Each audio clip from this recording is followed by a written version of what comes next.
అభివృద్ధికి, సంక్షేమానికి రాష్ట్ర ప్రభుత్వం పెద్దపీట వేస్తోందని సంక్షేమ శాఖ మంత్రి అడ్లూరి లక్ష్మణ్ అన్నారు. స్వాతంత్ర్య దినోత్సవం సందర్భంగా ఆయన జగిత్యాల పోలీసు పరేడ్ మైదానంలో జాతీయ పతాకం ఎగురవేసి పోలీసుల గౌరవ వందనం స్వీకరించారు. అనంతరం ప్రసంగిస్తూ జిల్లా ప్రగతిని వివరించారు. స్వాతంత్ర్య దినోత్సవ వేడుకల్లో జిల్లా కలెక్టర్ బి సత్యప్రసాద్, జిల్లా ఎస్పీ అశోక్ కుమార్, జగిత్యాల ఎమ్మెల్యే సంజయ్ కుమార్, మాజీ మంత్రి జీవన్ రెడ్డి తదితరులు పాల్గొన్నారు.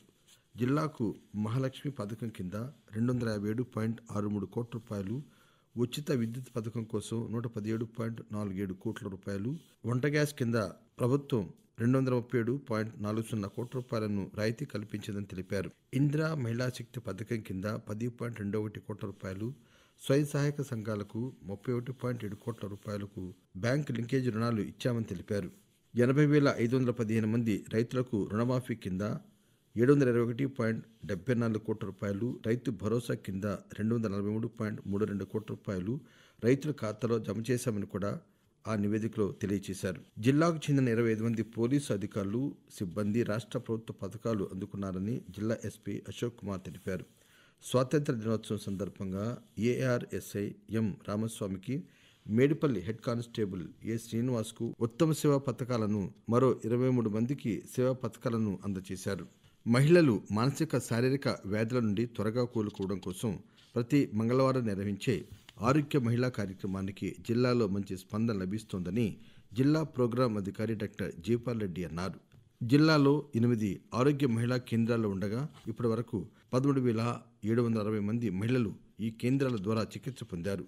వివిధ రకాల జబ్బులకు ఒకే చోట నిర్ధారణ పరీక్ష నిర్వహించి వ్యాధులు ఉంటే సకాలంలో వైద్య సేవలు అందించేలా జిల్లా వైద్యాధికారులు చొరవ చూపుతున్నారు. జాతీయ రాష్ట్ర న్యాయ సేవా అధికార సంస్థ ఆదేశాల ప్రకారం జిల్లాలోని అన్ని న్యాయస్థానాల్లో మధ్యవర్తిత్వం ద్వారా కేసులు పరిష్కరించనున్నట్లు జిల్లా ప్రధాన న్యాయమూర్తి, జిల్లా న్యాయ సేవా అధికార సంస్థ చైర్మన్ సి రత్న పద్మావతి తెలిపారు. ఈ నెల 30వ తేదీ వరకు గడువు ఉండగా రాజీ పడదగిన క్రిమినల్, సివిల్ కేసులు, చెక్ బౌన్స్, కుటుంబ తగాదాలు, మోటారు వాహనాల చట్టానికి సంబంధించిన కేసులు ఇరుపక్షాల సమక్షంలో పరిష్కారానికి చర్యలు తీసుకుంటామని తెలియజేశారు. జిల్లాలో చోరీకి గురైన సెల్ ఫోన్ల రికవరీకి ప్రత్యేక బృందాన్ని ఏర్పాటు చేశామని జిల్లా పోలీస్ సూపరింటెండెంట్ అశోక్ కుమార్ తెలిపారు. చోరీకి గురైన 27 లక్షల రూపాయల విలువైన 144 సెల్ ఫోన్లను బాధితులకు అందజేశారు. ఇప్పటి వరకు 1,268 సెల్ ఫోన్లను రికవరీ చేసి బాధితులకు అందజేశారు. జిల్లాలో 108 వాహనం సిబ్బంది సేవలు అభినందనీయమని జిల్లా వైద్యాధికారి ప్రమోద్ కుమార్ అన్నారు. మహిళలు అన్ని రంగాల్లో అభివృద్ధి సాధించడానికి రాష్ట్ర ప్రభుత్వం కృషి చేస్తుందని రాష్ట్ర సంక్షేమ శాఖ మంత్రి లక్ష్మణ్ కుమార్ అన్నారు. ఎస్సీ కార్పొరేషన్ ఆధ్వర్యంలో శ్రీరాములపల్లె, చిల్వకోడూరు, వేణుగుమట్లకు చెందిన 122 మంది లబ్ధిదారులకు కుట్టు మిషన్లు, ధృవపత్రాలను అందజేశారు. జిల్లాలో శ్రావణ మాసం సందర్భంగా ప్రముఖ పుణ్యక్షేత్రాలకు భక్తుల రద్దీ గణనీయంగా పెరిగింది. జిల్లాలోని ధర్మపురి, కొండగట్టు, కోటిలింగాల దేవస్థానాల్లో వివిధ ప్రాంతాల నుంచి వచ్చిన భక్తులు పుణ్యస్నానాలు చేసి ప్రత్యేక పూజలు నిర్వహించారు. వాతావరణంలో మార్పులు, వర్షాలతో పారిశుధ్య లోపం కారణంగా జిల్లాలో జ్వరబాధితుల సంఖ్య పెరుగుతోంది.